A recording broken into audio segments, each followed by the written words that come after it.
welcome to the Fan of History. I am the Fan of History and this is the events of the 920s BC show. I'm just a fan of history and not an historian. We are in a period where the sources are weak, but they will soon get better and soon I will have to cut stuff that I find from the show. But not yet. Please watch the great civilizations of the world in 1000 BC and possibly what happened in the 930s BC. There is going to be a lot about Egypt and Canaan in this one. And nobody has dominated a Fan of History show like Shoshenq will dominate this one. Shoshenq is the Pharaoh of Egypt and we are going to talk a lot about him. But first we are going to talk about commerce. Trade is picking up in the Middle East. After the Bronze Age collapse in 1200 BC, trade has been disrupted for 300 years. And that has had a lot of effects on the area, especially on Egypt, who has fallen behind. But they don't know that yet, and it does not show in this episode. In the 13th century BC, which I will eventually cover, there was lots of trade. Actually, the 13th century BC was a lot more civilized than this century, which might seem contradictory. So, this is the last show before the Neo-Assyrian Empire begins, so let's talk about Assyria. Ashur-Dan II is Ashur's chosen king. He goes on yearly campaigns to honor Ashur, his god, and that is a demand, a duty from now on of the Assyrian king, that he has to campaign every year. And a campaign at this point is a giant robber band going out, forcing tribute or fighting somebody and then going back again. And this happens after the harvest. We'll talk a lot more about that. But Ashur-Dan II is going for something big here. He is building roads. He is training the army. He is recruiting Arameans. Remember, the Arameans are settling down. Most of them are settling down with the Neo-Hittites to the west in Syria. But the tribes closer to Assyria, who has stopped pushing on Assyria, they are now being assimilated into Assyria. They are like, we want to settle down too. And Ashur-Dan is, well, do you want to become Assyrians? You can have weapons, you can have food, you can have training, and you can serve the great god Ashur. So it seems that Ashur-Dan II's entire life is dedicated to building the machine that his son will get to start the empire with in the next episode. But the doomsday clock is definitely 5 to 12 at this point, and the world is about to face the wrath of Ashur. The borders of Assyria is now from Tur Abdin to the foothills beyond Arbel. There are government offices being built, and the economy, remember, Assyria is a trading economy from the start, is booming. And there's also a program from Ashur-Dan for providing plows throughout the land. So the grain production in Assyria is giving record yields, so there is food for all these new people being recruited. It is also likely that Ashur-Dan is looking east to Iran and the Zagros Mountains and recruiting warriors from those areas, warriors that will later be known as the Medes and the Persians. So, we have our first battle. The first battle of this entire series.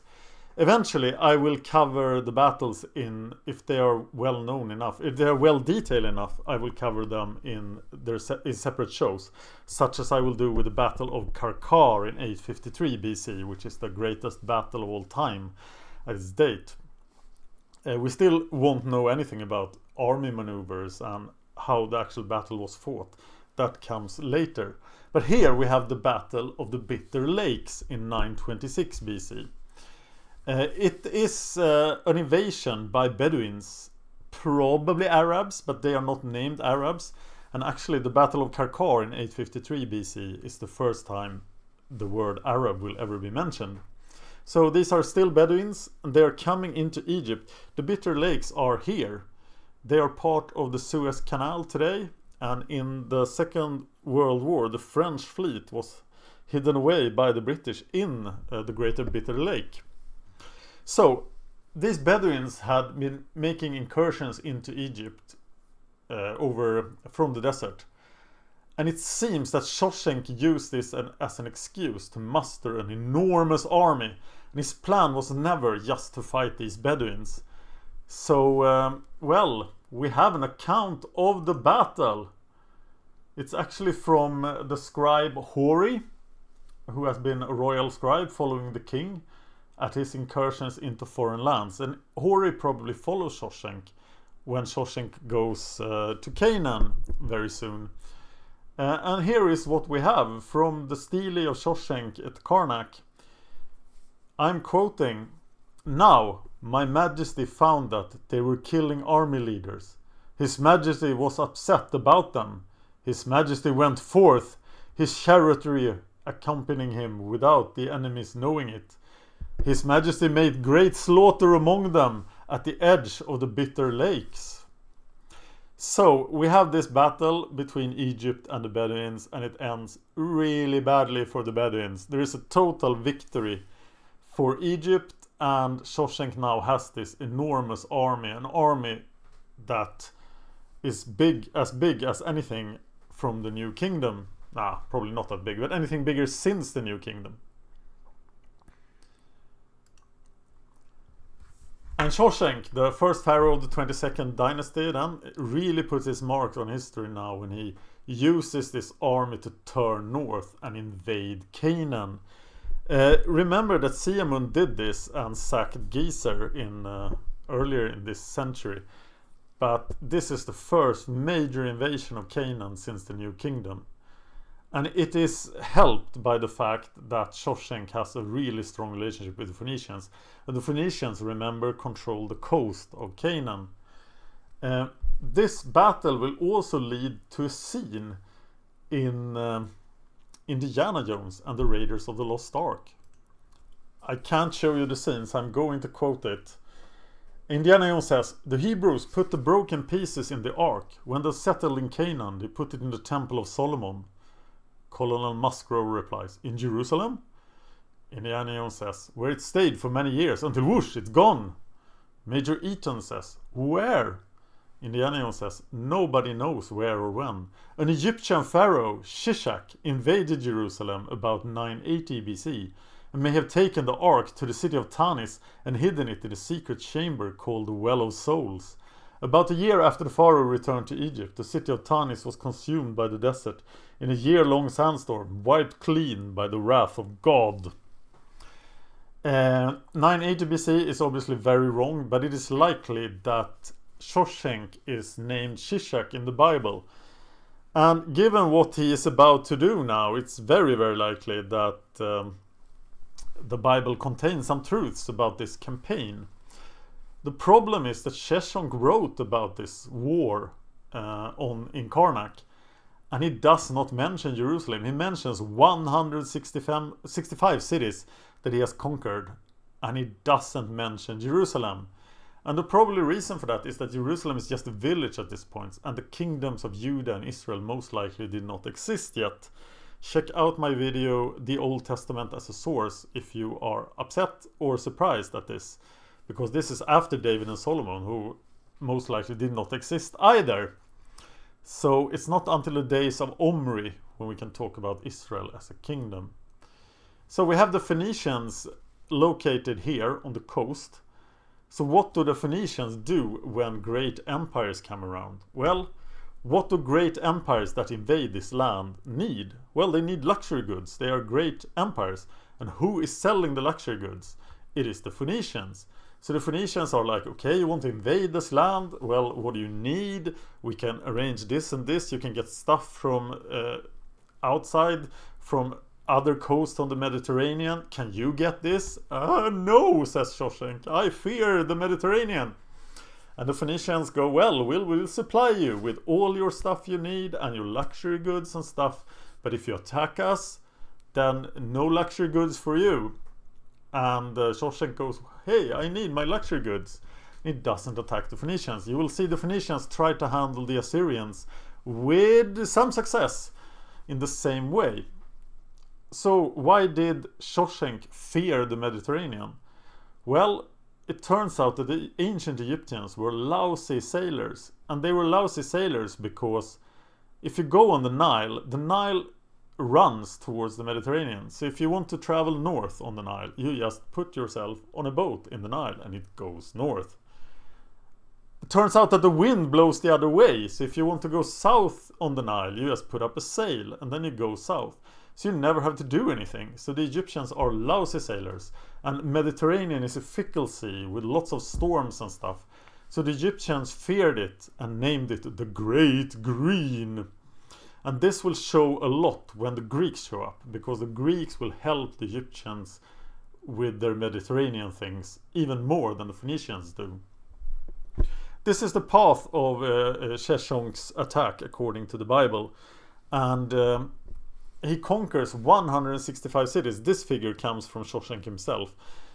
On his stele in Karnak, he names 165 cities. Most of them have been mapped to existing cities. When he comes to Megiddo, which is the farthest reach of the campaign, there is a pass. There are 3 passes you have to go through. And one of them is really narrow, really bad to go through with an army, because you could be caught in that narrow pass and destroyed.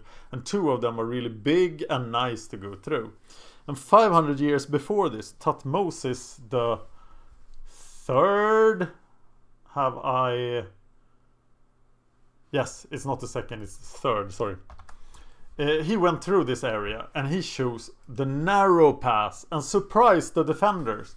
And surely Shoshenq knows this. He has been to Karnak, he has seen Thutmose's inscriptions. So he does the exactly same thing and tricks the defenders. Going through the narrow pass fools them all. There is also a statue of Shoshenq in Byblos, and Byblos is one of the coastal Phoenician cities. Even if Jerusalem is not around, Israel is. The Israelites are, and it's possible that there are Israelite populations in Megiddo, for example. After this, or before this, but probably with the same army, Shoshenq also goes south and campaigns in Nubia. But we don't know anything about this fight. So why did Shoshenq do this? Why wage this enormous campaign, conquering 165 cities? It is amazing that it happened in a year, and even not likely. So it might have taken more years than this. Which probably means that it started earlier. Dating is a problem at this time. But I think Shoshenq was motivated by proving that he was an able pharaoh. He was the first pharaoh of his dynasty, and he had to prove that Egypt would prosper under Libyan rule. And prosper it did. He brought back enormous booty, maybe even the Ark of the Covenant then. And it was all a smashing success for Egypt, and dreams of the glory of the new kingdom will be present in Egypt for a long time, but the glory of the new kingdom will never ever be restored. Meanwhile, in Mexico, the Olmecs are moving from San Lorenzo to La Venta. And sadly, we still cannot read what the Olmecs wrote, so we don't know much about this. When we get to La Venta, when La Venta is the main city, we know a little bit more. When Shoshenq gets back from his campaign in Canaan, he builds at Karnak. And Karnak is the place where all the pharaohs built to overdo each other. And Shoshenq managed to build the entrance and his court. I'm on thin ice here. I haven't been to Karnak, and I've heard a lot of great things about this. And I think this could only really be described by someone who's been there. So I intend to, if this series is a success, to go to different places. I will probably start by going to the British Museum, as the British in the 19th century stole everything, including everything that has to do with the Assyrian Empire. So the best source for knowledge about the Assyrian Empire is the British Museum in London. Anyway, if anyone has been to Karnak and seen Shoshenq's stuff there, please let me know in the comments, because I'm very interested. The Chavin are going on in Peru. They are still very young. Their high point is many hundreds of years from now. And we don't know A lot we know from the area, we don't know from the era. But the Chavin are transforming themselves to jaguars and eating cacti and having a great time here. Still no weapons, no signs of violence. In 924 BC, Shoshenq dies. He apparently died of natural causes. He was a great and strong pharaoh, maybe one of the very best after the New Kingdom. And his tomb has not been found. They still search for Shoshenq's tomb. And his funeral cult in Memphis goes on for a long while. And one of the mysteries about Shoshenq's tomb is that a canoptic chest, a chest that contained Shoshenq's inner organs when he was buried, was donated to the Egyptian Museum in 1891.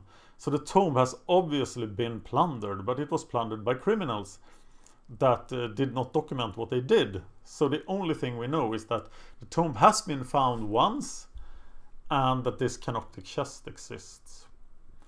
We have found the tomb of Shoshenq, his son, the third prophet of Amun that I mentioned in the last show.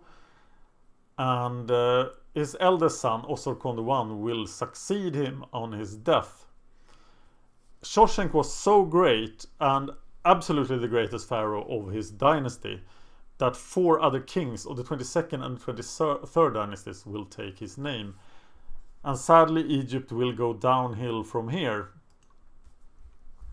It starts with Osirkon becoming pharaoh. We don't know much about Osirkon. He rules Egypt for a long time, maybe even than 35 years. He built many temples and seems to have been a religious fellow. Egypt is prospering from the glory of Shoshenq, but silently Egypt is falling even further behind. There are no iron weapons. They can't build iron weapons, but Assyria at this time is building a whole army where everybody has an iron weapon.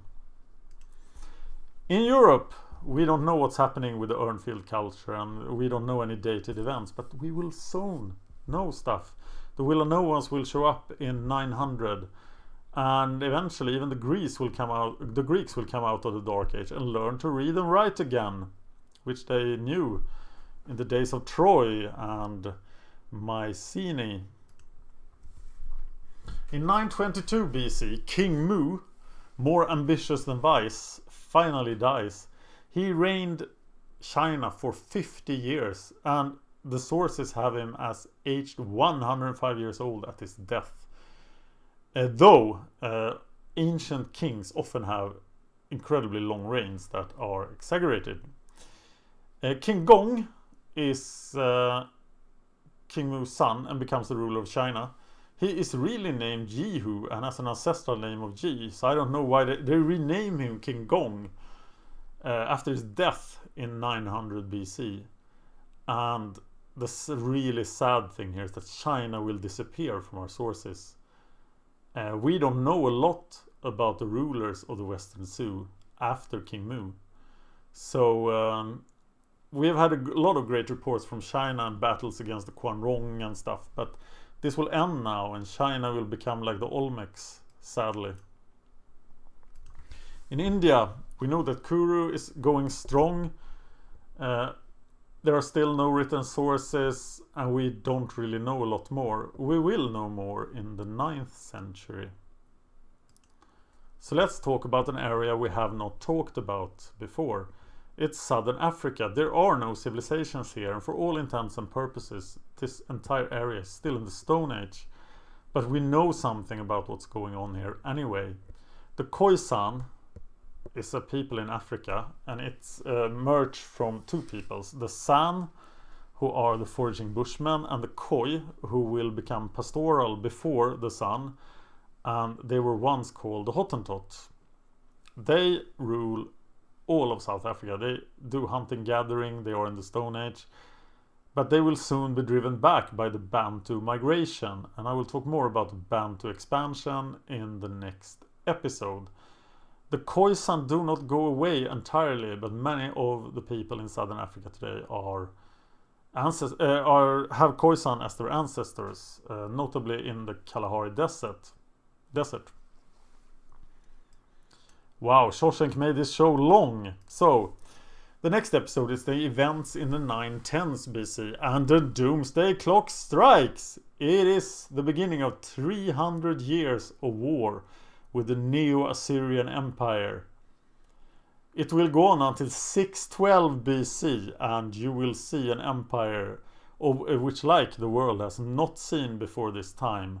And many of the things you think are Persian or Roman in nature, I will prove that they were already there in the Neo-Assyrian Empire. This will be released on May the 12th. You can discuss the show with me on YouTube or on Facebook. I have a Twitter account too, but that isn't very popular compared to Facebook. Please subscribe to Facebook, subscribe to this channel, like and share. At this point, it's the only thing that keeps me going, that you are interested. Okay, maybe my enormous interest for history keeps me going as well. But I love your subscribes, likes and shares. They really motivate me. Thank you so much for watching The Fan of History. And now it's time for the Neo-Assyrian Empire.